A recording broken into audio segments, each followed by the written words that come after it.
Good morning. I'm coming to you live from the church. I'm actually out here by the fire pit trying to get a fire going because it's awfully cold out this Sunday morning.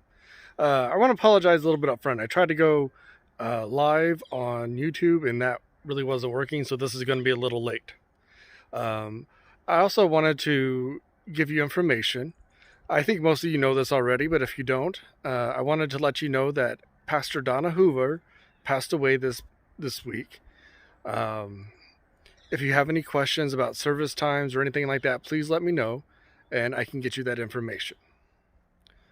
Just out of curiosity, were you able to contact 12 people from last week to now? I did. 2 were church members and 10 were non-church members, but were on the edge on what they believe. I was able to have some quick conversations with them, see where they're at, and invite them to church. How did you do? Today we're going to be talking about the difference between Christmas and Xmas. Is there one that's right? You might be surprised. I also want to point out that this is the last Sunday in Christmas. Next week we start the season of Epiphany, and I hope we all get a chance to read a little bit as we go through our service for the next few weeks. That being said, our scripture for today is John 1, verses 1 through 13, focusing on verse 10. In the beginning was the Word, and the Word was with God, and the Word was God. He was with God in the beginning. Through him all things were made. Without him nothing was made that has been made.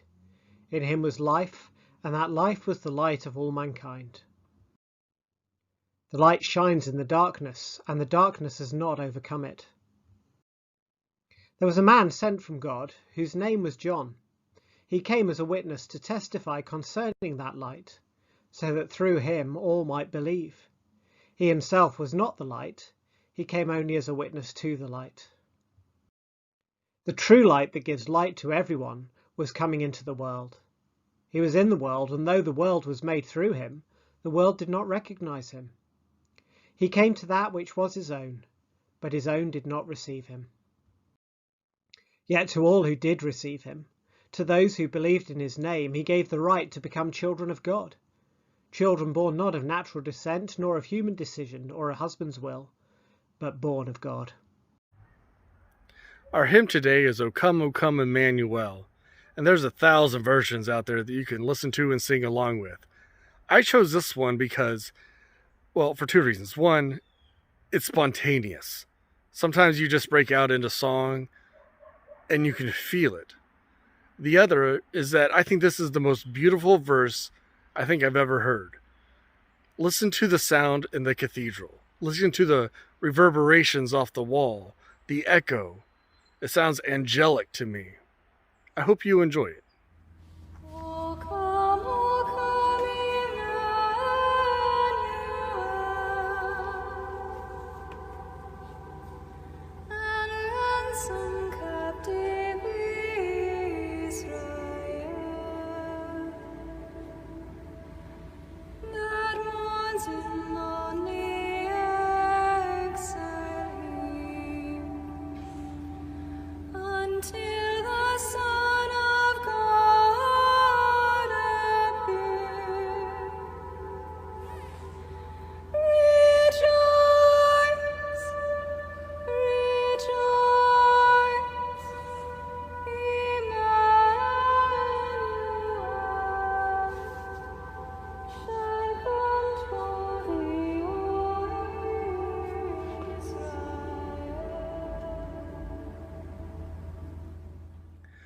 Now today I want to talk to you a little bit about the difference between Christmas and Xmas.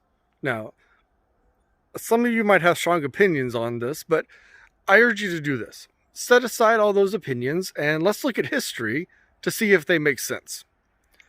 Christmas, as we know it, came about much later than Jesus. There was no holiday season. There was no Christmas time. That was really more of an invention of stores to sell things than it was for the early church.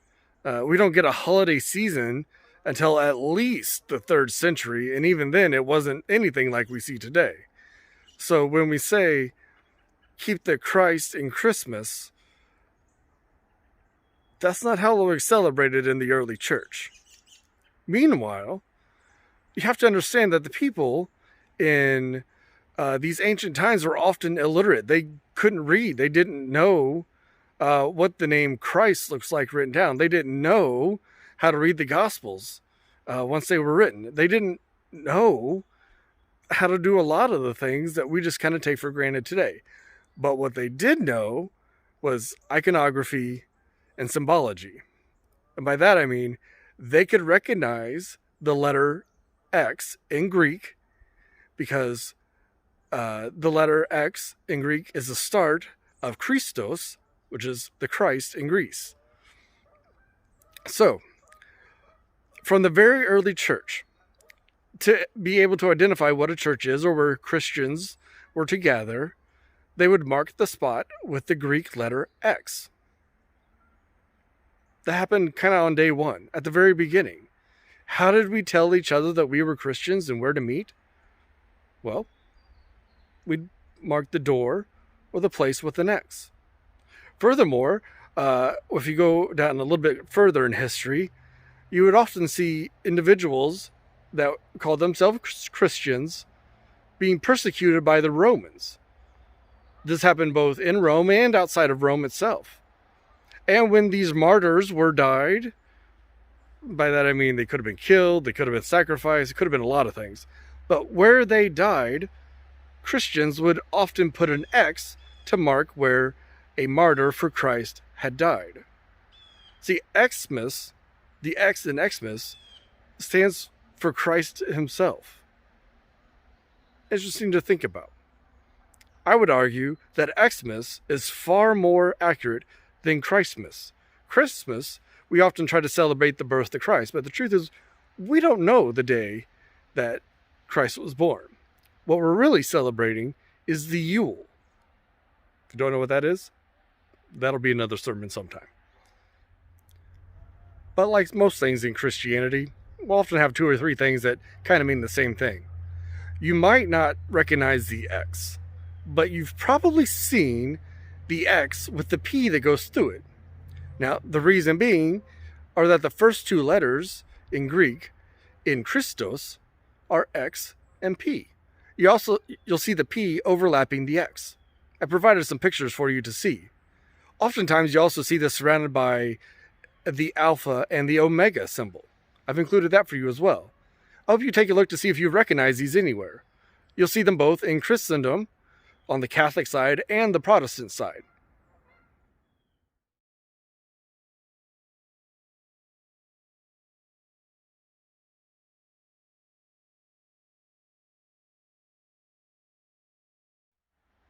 So during a holiday season, think about this. If somebody comes up to you and says, Merry Christmas, that's great.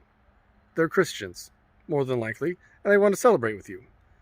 But if somebody says Merry Xmas, they're probably an educated Christian that know that Xmas would have been something that the Christians in the early church could and would have understood. They knew what the X meant for. They know it's good and right.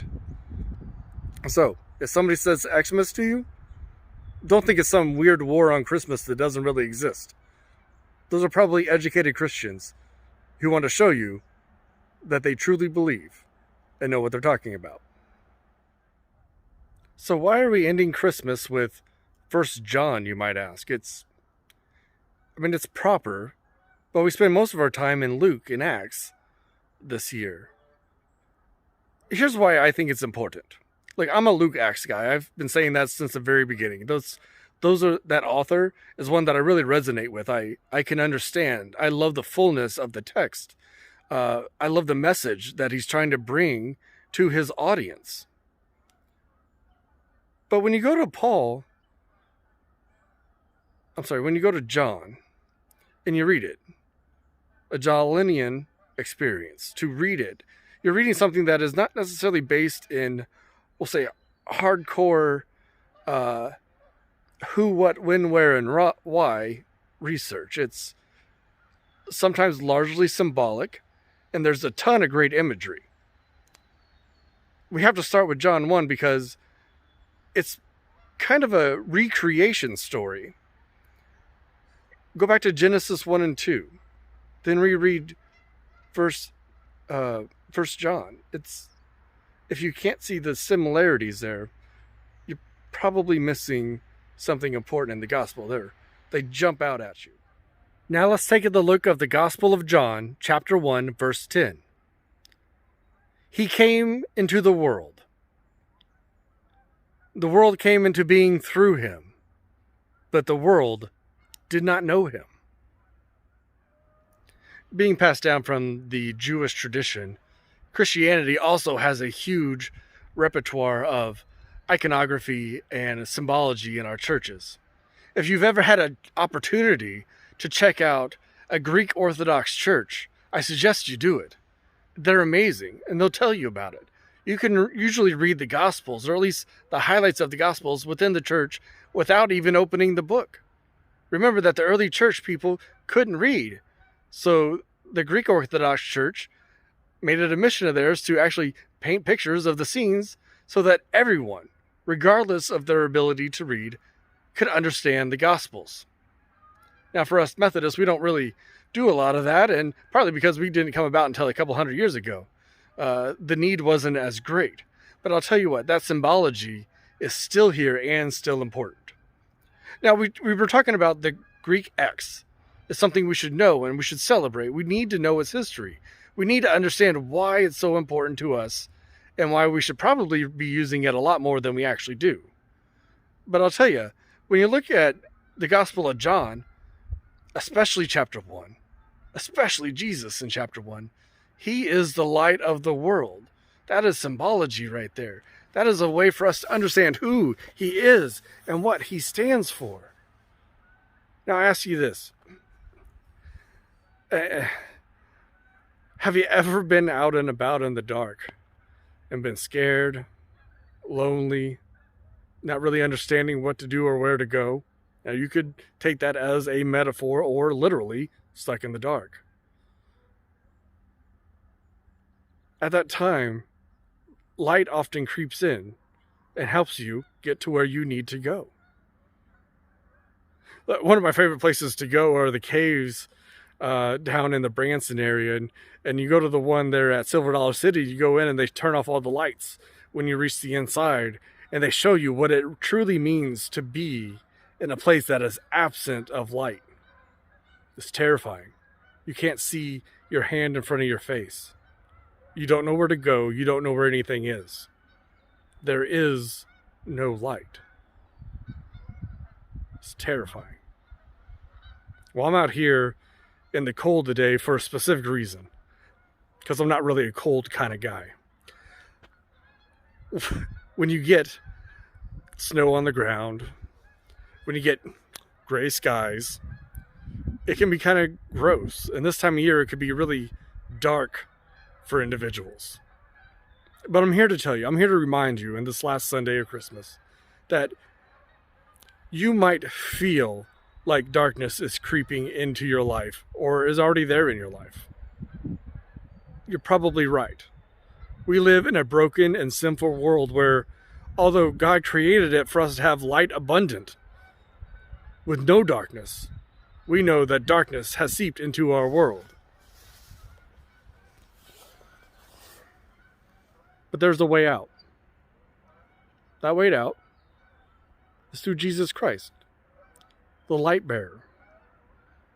See, when Jesus came to bring the light, he made sure that you could shine that light whenever and wherever it was needed.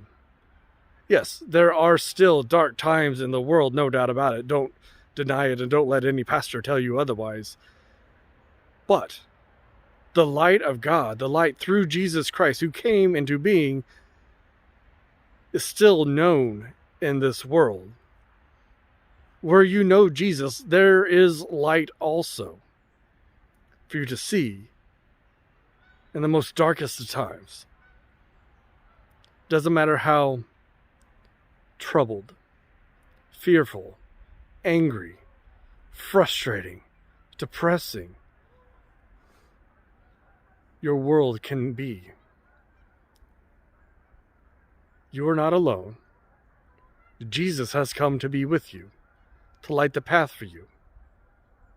See, the funny thing about light is that it insists on conquering darkness.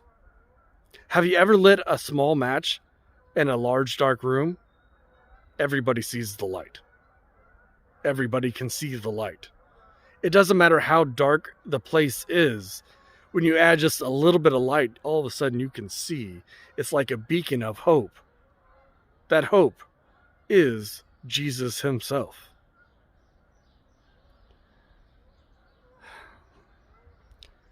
Sometimes you need a more tangible or practical way of understanding or looking at this. That's where Luke can come in and help you out. But don't discount John. Don't discount what is written in that gospel, especially chapter 1. Jesus is the light of the world. He came into the world, but the world doesn't really know him. There's sadness and darkness in the world. There's still a lot of sin in the world. Our neighbors, our loved ones, the random people we meet at the grocery store, they may not know him. Oh, they've heard of him. But do they know him? Does he reside in their heart? Does he reside in your heart? Do you need a way out? Can God light those stairs for you? Can Jesus lead the way for you? But more importantly, folks, as we leave Christmas and get into Epiphany, are you going to follow him? Are you going to follow Jesus? Are you going to follow the light of the world in a world that is full of too much darkness? Well, I am. I want you to follow too. Not follow me, follow Jesus. I want to walk side by side with you in this journey. Can we do that together? Can we take those stairs and follow Jesus out of any darkness and sinfulness that's in our lives? Will you be there with me at the top? I insist on going. And I insist that you follow as well. Now, God bless. Celebrate this day. But celebrate it inside. It's cold out here. Amen. And I'll see you next week.